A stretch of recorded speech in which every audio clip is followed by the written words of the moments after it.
Welcome to YouTube channel বন্ধুসকল cabinet বৈঠকত March মাহৰ কেবিনেট বৈঠকত বৃহৎ সিদ্ধান্ত গ্ৰহণ কৰা হৈছে বন্ধুসকল আপোনালোকে ভিডিঅ'টো স্কিপ নোহোৱাকৈ চাব আৰু চেনেলটো ছাবস্ক্ৰাইব কৰি দিব ভিডিঅ'টো শ্বেয়াৰ কৰি দিব কাৰণ অসম চৰকাৰৰ এই কেবিনেট সিদ্ধান্ত বহুত ডাঙৰ সিদ্ধান্ত গ্ৰহণ কৰিছে আৰু সকলোৰ বাবে প্ৰয়োজনীয় আৰু 3 কোটি 60 লাখ অসমৰ সাধাৰণ ল'ৰা ছোৱালীৰ বাবে বা অসমৰ সাধাৰণ বাসিন্দাৰ বাবে প্ৰয়োজনীয় সকলো জনজাতিৰ বাবে এই কেবিনেট গ্ৰহণ কৰা সাধাৰণ অতিকৈ প্ৰয়োজনীয় আপোনালোকে ভিডিঅ'টো শ্বেয়াৰ কৰি দিব আৰু ভিডিঅ' স্কিপ নোহোৱাকৈ চাব আজি কেবিনেটৰ এটা মূল সিদ্ধান্ত হ'ল যে বহুদিন ধৰি কিৰণ শেখ কমিউনিটিয়ে অসমৰ কিৰণ শেখ বুলি যিটো কমিউনিটি বৰাকভেলীত আছে এই কমিউনিটিয়ে তেখেতসকলৰ এখন ডেভেলপমেণ্ট কাউন্সিলৰ ডিমাণ্ড কৰি আছিলে আৰু আজিৰ কেবিনেটে in principle Kiran Sheikh development council এখন বৰাকভেলীত গঠন কৰাৰ কাৰণে সিদ্ধান্ত গ্ৰহণ কৰে আৰু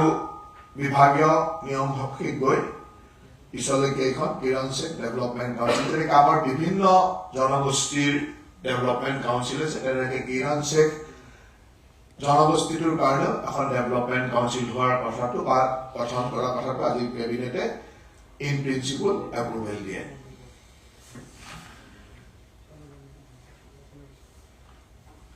আপোনালোকে জানে যে অসমৰ কাৰণে এটা অত্যন্ত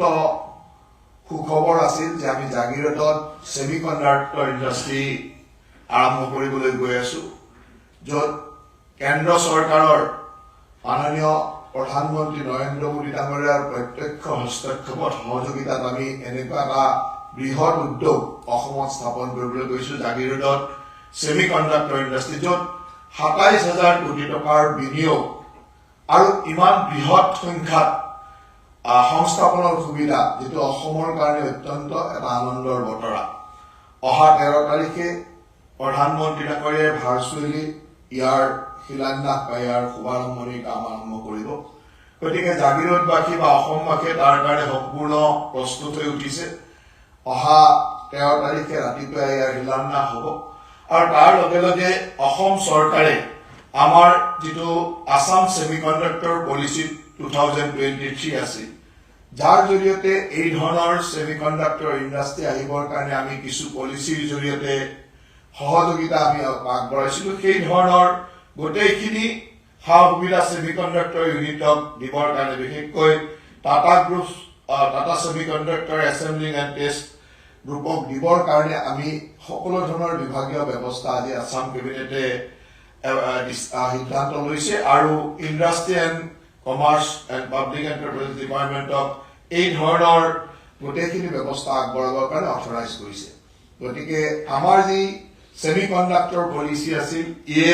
ইয়াত এটা ইমান বৃহৎ ইণ্ডাষ্ট্ৰী বনোৱাৰ সুবিধা দিছিল যিখিনিৰ সা সুবিধা আমি তেখেতসকলক ইমিডিয়েটলি যাতে দিব পাৰোঁ যাতে ভৱিষ্যতলৈ আৰু এনেকুৱা ধৰণৰ ইণ্ডাষ্ট্ৰীয়ে খুব সহজভাৱে আহি ইয়াত ইণ্ডাষ্ট্ৰী কৰাৰ সুবিধা পায় সেইকাৰণে আমাৰ ফালৰ পৰা আমি এই কামসমূহ অত্যন্ত ক্ষিপ্ৰতাৰে য'ত মানে একেবাৰে সিংগল উইন্ডো ক্লিয়াৰেন্সৰ দৰে ফটাফট কৰি দিয়াৰ কাৰণে আজি কেবিনেটে সিদ্ধান্ত লৈ সেই ধৰণে কামখিনি আগবঢ়াবলৈ এই দেখা দিয়ে আপোনালোকে জানে যে আমাৰ অসমত মাইতেই মণিপুৰী মায়েক স্ক্ৰিপ্ট এডুকেশ্যন ইনষ্টিটিউট বিলাকত য'ত আমাৰ প্ৰাইমাৰী হেৰিত আমাৰ এই ধৰণৰ শিক্ষা ব্যৱস্থাৰ হেৰি আছিল ইয়াত যিটো মণিপুৰী মায়েক বা মেইটেই স্ক্ৰিপ্ট এইটো মণিপুৰত গভৰ্ণমেণ্টে যিটো স্ক্ৰিপ্ট মানে একচেপ্ট কৰিছে সেই স্ক্ৰিপ্টতে আমাৰ প্ৰাথমিক শিক্ষা ব্যৱস্থাত সেই ধৰণৰ পাঠ্যপুথি ব্যৱহাৰ কৰাৰ সিদ্ধান্ত আজি লোৱা হয় যাতে মণিপুৰী ভাষাত পঢ়া ল'ৰা ছোৱালীও সেই ধৰণৰ সুবিধাবিলাক পাবৰ কাৰণে বা মণিপুৰী লেংগুৱেজত পঢ়া ল'ৰা ছোৱালীয়ে চৰকাৰৰ সেই সুবিধাবিলাক পোৱাত সুবিধা হয় তাৰ কাৰণে আজিৰ এই মণিপুৰী স্ক্ৰিপ্ট বা মণিপুৰী মায়েক বা মেইটেই স্ক্ৰিপ্টটো প্ৰাইমেৰী লেংগুৱেজত মানে সেই স্ক্ৰিপ্টটো একচেপ্ট কৰাৰ আজি সিদ্ধান্ত আজি কেবিনেটে লয়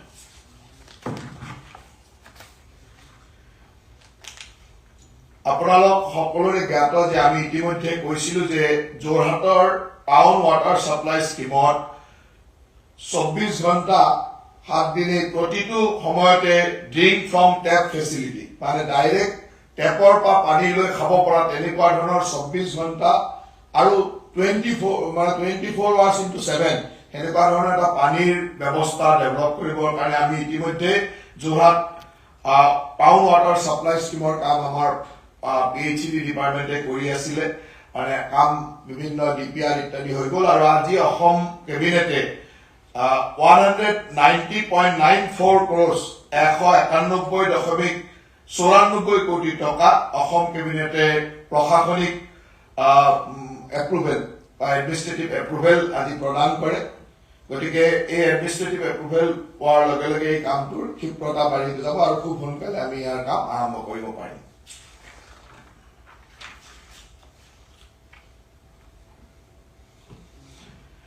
আজিৰ অসম কেবিনেটে the draft Assam State Prosecution Service Amendment Rules 2024 তাৰ Rule 15 of Assam Service Prosecution Service Rule 2023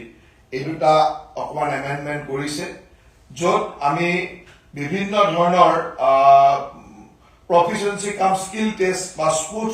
manner মানে কি ধৰণে ল'ব পাৰি কাৰণ আমাৰ এই আসাম আপোনালোকক কোৱা হৈছিল যে আসাম প্ৰচিকিউশ্যন ছাৰ্ভিচৰ জৰিয়তে আমি বিভিন্ন ডিষ্ট্ৰিক্ট কোৰ্ট বা বিভিন্ন কোৰ্টৰ যিখিনি আমাৰ PP APP ইত্যাদি লোৱা হ'ব সেইখিনি স্মুথ ৰানিঙৰ কাৰণে এই ধৰণৰ ষ্টেট কেবিনেটে draft cabinet prosecution service rule 2024 আজি এপ্ৰুভ কৰিছে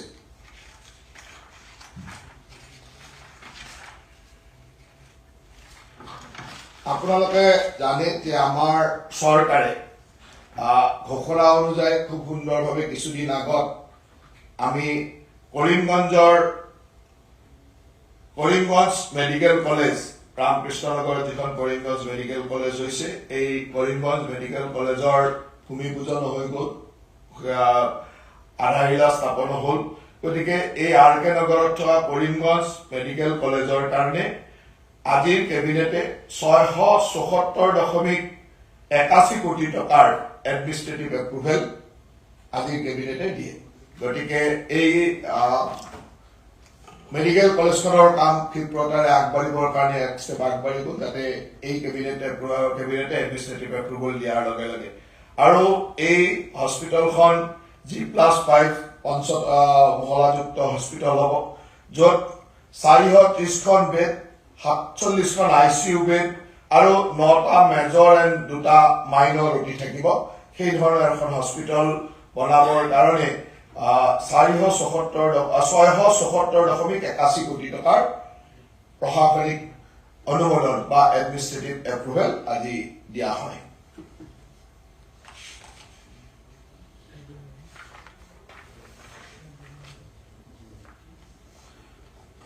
তাৰ লগে লগে আপোনালোকে জানে যে আমি ৰংঘৰৰ বিউটিফিকেশ্যনৰ কামো আমি আৰম্ভণি কৰিছিলো আৰু ৰংঘৰৰ এই যি সৌন্দৰ্য বৰ্ধন শিৱসাগৰত ৰংঘৰৰ সৌন্দৰ্য বৰ্ধনৰ কাৰণে 131.71 কোটি টকাৰ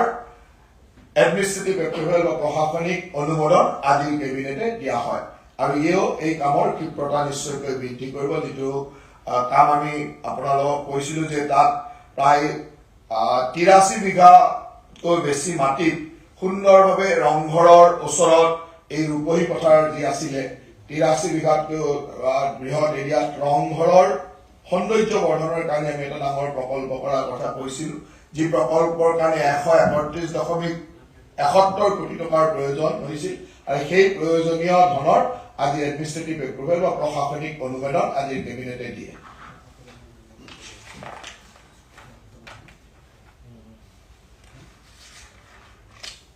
তাৰ লগে লগে আপোনালোকে জানে যে আমাৰ আমিনগাঁও স্পৰ্টছ কমপ্লেক্সত কামৰূপৰ আমিনগাঁও স্পৰ্টছ কমপ্লেক্সত open stadium construction of open stadium এখন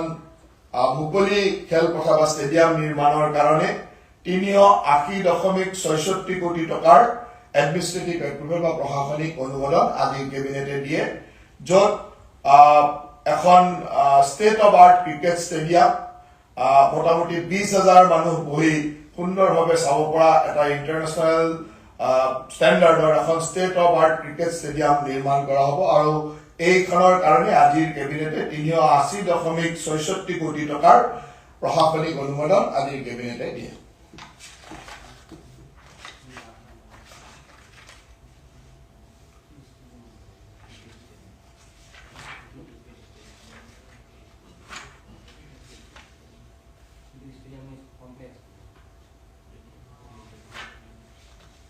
স্টেডিয়াম বুলি ক'লে নে কমপ্লেক্স বুলি ক'লে?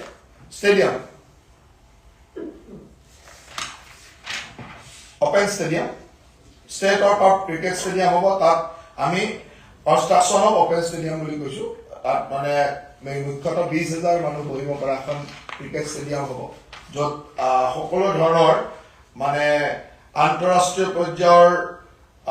Koch accommodation, national Koch accommodation, players hostel, boys girls, এই ধৰণৰ প্ৰায়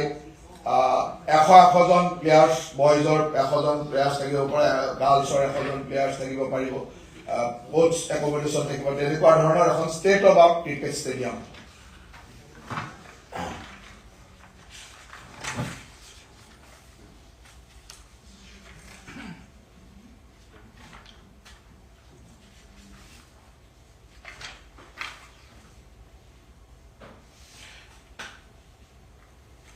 আজি তাৰ লগে লগে অসম কেবিনেটে আনইলেক্ট্ৰিফাইড হাউচ হোল্ড আণ্ডাৰ RDSS, আমি যিটো ৰিভেম্প ডিষ্ট্ৰিবিউশ্যন ছেক্টৰ স্কিম বুলি কওঁ আমাৰ পাৱাৰ ডিপাৰ্টমেণ্টৰ, তাৰ কাৰণে ষ্টেট শ্বেয়াৰৰ যিটো পইচা, য'ত 955 কোটি টকাৰে বিভিন্ন ধৰণৰ আনইলেক্ট্ৰিফাইড, য'ত বিদ্যুতীকৰণ নোহোৱা ঘৰবিলাকত বিদ্যুৎ সংযোগ যোৱাৰ যিটো ব্যৱস্থা, এই 995 কোটি টকাৰ smart meter, distribution infrastructure work ইত্যাদি কৰাৰ যিটো কাম, ইয়াৰে যিটো ষ্টেট শ্বেয়াৰ হয় 4.63 কোটি টকাৰ এটা প্ৰশাসনিক অনুমোদন বা এডমিনিষ্ট্ৰেটিভ এপ্ৰুভেল আজি কেবিনেটে দিয়ে, যাৰ ফলত 1,12,206 জন বেনিফিচিয়াৰীৰ ঘৰত এই ধৰণৰ বিদ্যুতৰ সংযোগ কৰিব পৰা যাব, যাৰ জৰিয়তে বিদ্যুৎ সংযোগ বিহীন হৈ থকা এই ঘৰবিলাকৰ সম্পূৰ্ণৰূপে বিদ্যুতীকৰণ কৰাৰ সুবিধা হ'ব, যাৰ কাৰণে অসম চৰকাৰৰ ষ্টেট শ্বেয়াৰৰ 204.63 কোটি টকা আৰু সম্পূৰ্ণ 955 কোটি টকাৰে স্মাৰ্ট মিটাৰ লগোৱা, ইলেক্ট্ৰিফিকেশ্যন কৰা ইত্যাদি কামখিনি ইয়াৰ দ্বাৰা সম্ভৱপৰ হৈ উঠিব। 1,12,206টা হাউচ হোল্ড, 1,12,206টা ঘৰলৈকে বিদ্যুৎ সংযোগৰ কাৰণে ৰিভেম্প ডিষ্ট্ৰিবিউশ্যন ছেক্টৰ স্কিম, যিটো RDSS বুলি আমি কওঁ, এই স্কিমৰ অধীনত 955 কোটি টকা ব্যয়েৰে কৰা হ'ব। তাত ষ্টেট শ্বেয়াৰৰ পইচাখিনিৰ কাৰণে আমি এডমিনিষ্ট্ৰেটিভ এপ্ৰুভেল দিম।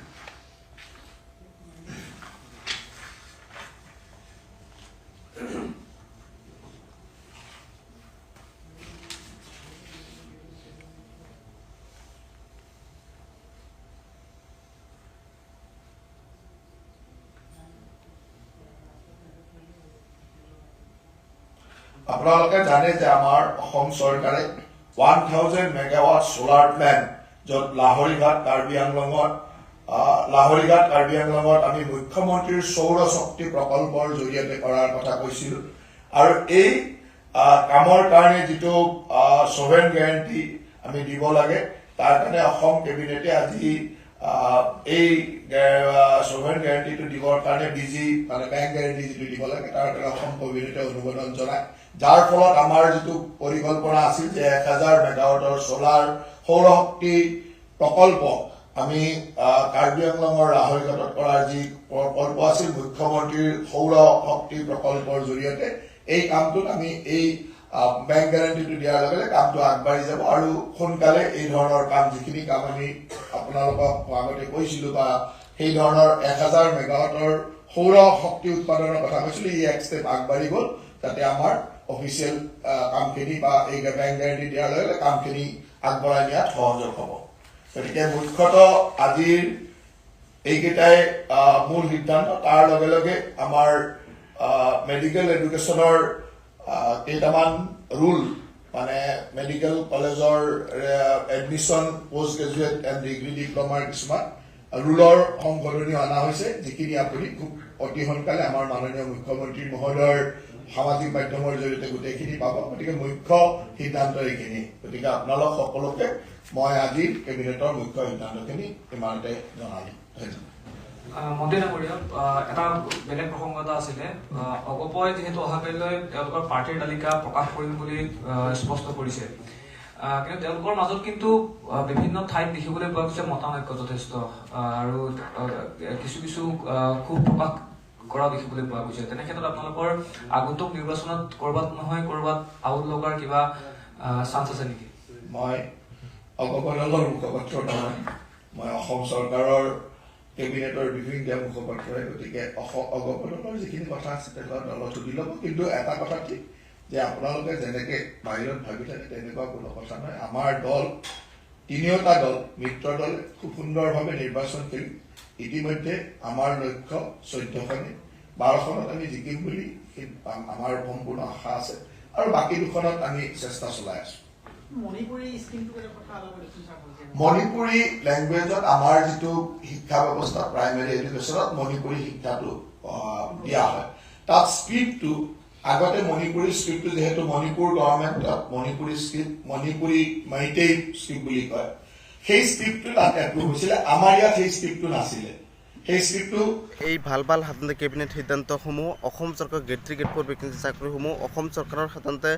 কেবিনেটৰ যিকোনো সিদ্ধান্ত হওক মই মোৰ চেনেলটোৰ পৰা লগে লগে জনাই দিম। আৰু অসমৰ যিকোনো সাধাৰণতে আৰু মোৰ চেনেলটোত ইতিমধ্যে মই নতুনকৈ এখন সাধাৰণতে মোবাইল কিনা হৈছে আৰু আপোনালোকে সেইটো মোবাইলৰ জৰিয়তে আপোনালোকে সাধাৰণতে পাব, ভিডিঅ' পাব, ভিডিঅ' কোৱালিটি বহুত ভাল আহিব। আৰু আপোনালোকে মোৰ চেনেলটোৰ পৰা অসম চৰকাৰৰ যিকোনো চাকৰি খবৰ পাব, গ্ৰেড 3 গ্ৰেড 4 চাকৰি পাব, আঁচনিৰ ওপৰত পাব, অসমৰ চিএমৰ যিকোনো আপডেট মোৰ চেনেলটোৰ পৰা পাব। সকলোৱে শ্বেয়াৰ কৰিবলৈ চেনেলটো ছাবস্ক্ৰাইব কৰিবলৈ জনালোঁ। আৰু দুখীয়া হিচাপে আপোনালোক সকলোক মই অনুৰোধ জনাই দিম চেনেলটো ছাবস্ক্ৰাইব কৰি দিব। অসম চৰকাৰৰ কেবিনেট সিদ্ধান্ত কেনেকুৱা লাগিলে কমেণ্ট কৰি জনাব।